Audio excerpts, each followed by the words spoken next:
रात के 11 बज चुके थे। बाहर धीमी बारिश हो रही थी। छत पर टीन की चादरों पर टप टप गिरती बूंदों की आवाज जैसे किसी अज्ञात मंत्र की तरह गूंज रही थी। अमावस की रात थी। कुत्ते बीच बीच में भौंक उठते थे, जैसे किसी अनजानी परछाई को देख लिया हो। पता नहीं मेरा विकास कहाँ चला गया। 10 साल हो गए, कोई खबर नहीं। मैं आशीष उस रात माँ के पास बैठा था।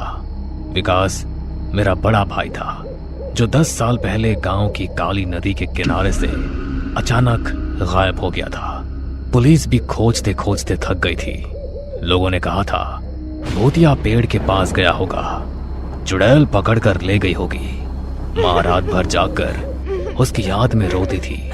मुझे विकास की बातें याद थी, उसकी हंसी, उसकी शरारतें, और आखिरी वो दिन जब उसने मुझे कहा था, आशीष मैं जल्दी आ जाऊंगा, डर मत। रात के करीब 2:30 बजे थे। बिजली चली गई थी। मैं माँ को समझा बुझाकर सोने गया था कि तभी मुख्य दरवाजे पर दस्तक हुई। बारिश रुक चुकी थी। कुत्तों ने जोर से भौंकना शुरू कर दिया। मैंने टॉर्च उठाई, दरवाजे की ओर बढ़ा और कांपते हाथों से कुंडी खोली। दरवाजे के बाहर कोई खड़ा था। भीगी मिट्टी की गंध और सड़ी घास की महक हवा में खुल गई। भाई, मेरे मुंह से निकला। वो बिल्कुल मेरे सामने खड़ा था। विकास, जैसे का तैसा, वही चेहरे की मुस्कान, वही नजरें, लेकिन कुछ अजीब था। उसकी आंखें लाल थीं और उसके कपड़ों से मिट्टी गिर रही थी, जैसे वो कहीं मिट्टी में दबा हो। आशीष, माँ को मत जगाना, मैं आ गया। मैंने उसे अंदर बुला लिया। माँ की आंख खुल गई और वो बेटे को देखकर चीख पड़ी। विकास, तू सच में आ गया? विकास ने माँ के पैर छुए, लेकिन उसे छूते ही माँ कांप गई। उसने धीरे से मेरे कान में कहा, तुम्हें बताया तो था मैं जल्दी आऊंगा, मैं अकेला नहीं आया। अगले दिन गांव में खबर फैल गई, विकास लौट आया है। गांव वाले उसे देखकर डरने लगे। उसकी परछाई अलग दिशा में जाती थी। उसका चेहरा बिना पलक झपकाए कई मिनट तक स्थिर रहता। रात में घर में अजीब सी आवाजें आने लगी। लकड़ी की सीढ़ियां बिना किसी के चढ़े चरमराती। किचन से बर्तनों की आवाजें आती। एक रात मुझे लगा कोई मेरे बालों में उंगलियां फिरा रहा है। आंख खोलकर देखा, विकास अंधेरे में मेरे ऊपर झुका हुआ था। उसकी आंखें पूरी काली थी। उसने कहा, मैंने कहा था मैं अकेला नहीं आया।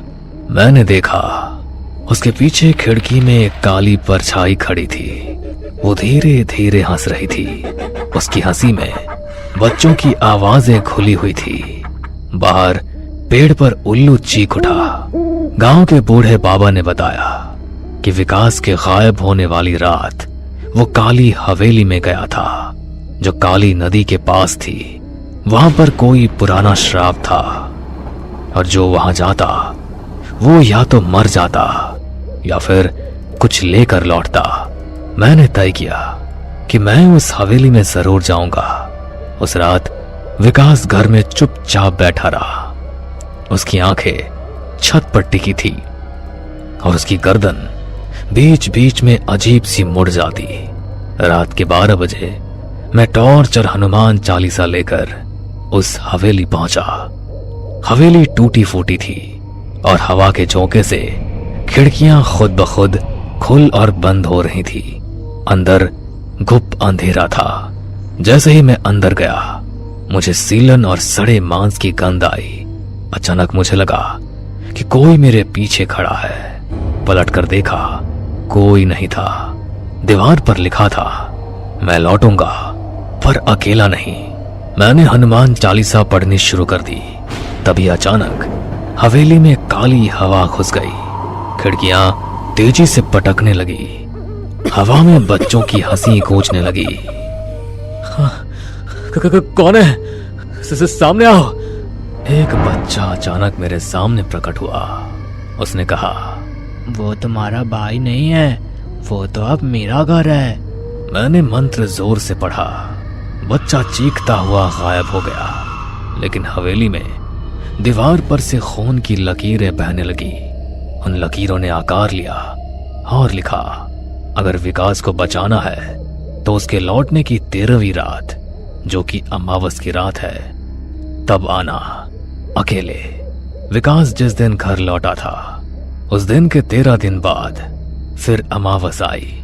उस रात विकास ने मुझे देखते ही कहा, आज मैं जा रहा हूं। विकास का चेहरा अचानक नीला पड़ गया। उसकी आंखों से खून बहने लगा। उसने कहा था वो मुझे छोड़ देगा अगर मैं किसी और को लाऊं।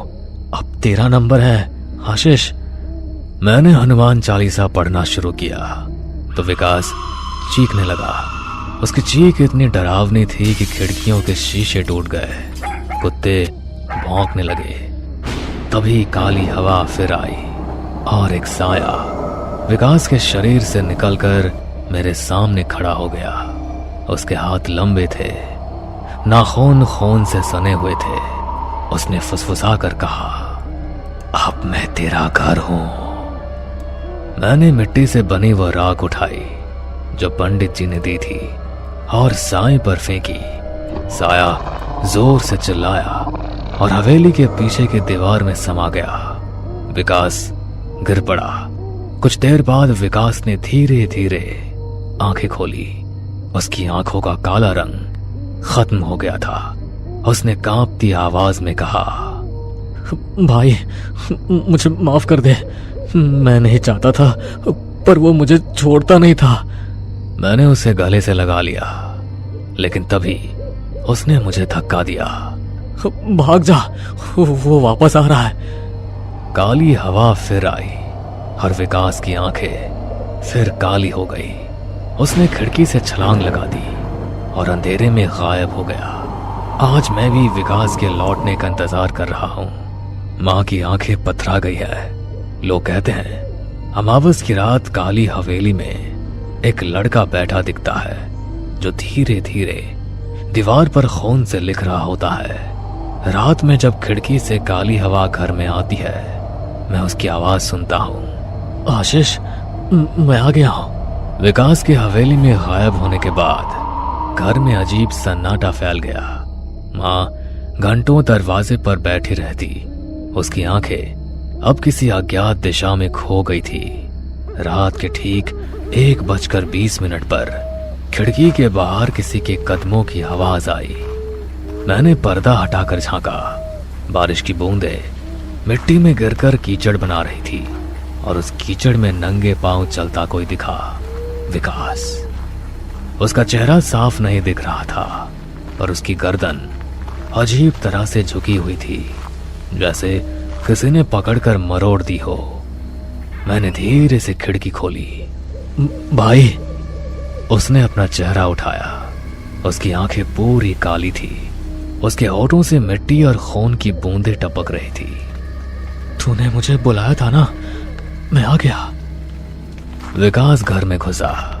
उसके कदमों के निशान गीली मिट्टी में बनते जा रहे थे। मां गंदगी हटाने के लिए उसके पैर छूने गई, लेकिन विकास ने उसे रोक दिया। उसकी उंगलियों में अजीब सी ठंडक थी, जैसे बर्फ पर रखी लाश की उंगलियां हो। रात में विकास एक जगह बैठा दीवार की ओर देखता रहा। उसकी गर्दन कभी दाएं कभी बाएं ऐसे घूमती थी जैसे हड्डियां टूट गई हो।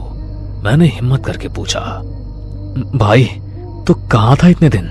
उसने धीरे से गर्दन घुमाई। उसकी आंखों से कालिक हटकर हल्की सफेदी लौटने लगी। वो मुझे छोड़ता नहीं। हवेली में तहखाने में वो अब भी बैठा है। मैं जब सोता हूं वो मेरे सपनों में आता है। उसकी सांसें तेज होने लगी और उसने सिर पकड़ लिया। अचानक उसने दीवार पर सिर मारा और उसने दीवार पर खून से लिखा, काली रात फिर आएगी। उस रात में सोने की कोशिश कर रहा था जब किचन से बर्तनों के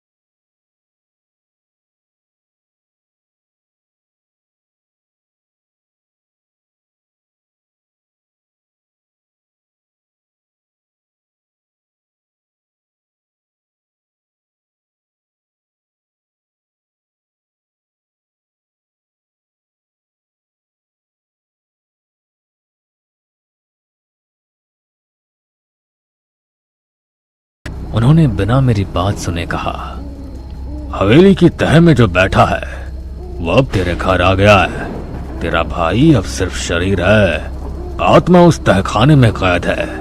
जो तेरे घर घूम रहा है वो उसका खोल है। अगर तुझे अपने भाई की आत्मा वापस चाहिए तो तुझे हवेली में जाना होगा। उस रात जब अमावस की रात हो और सन्नाटा अपने चरम पर हो।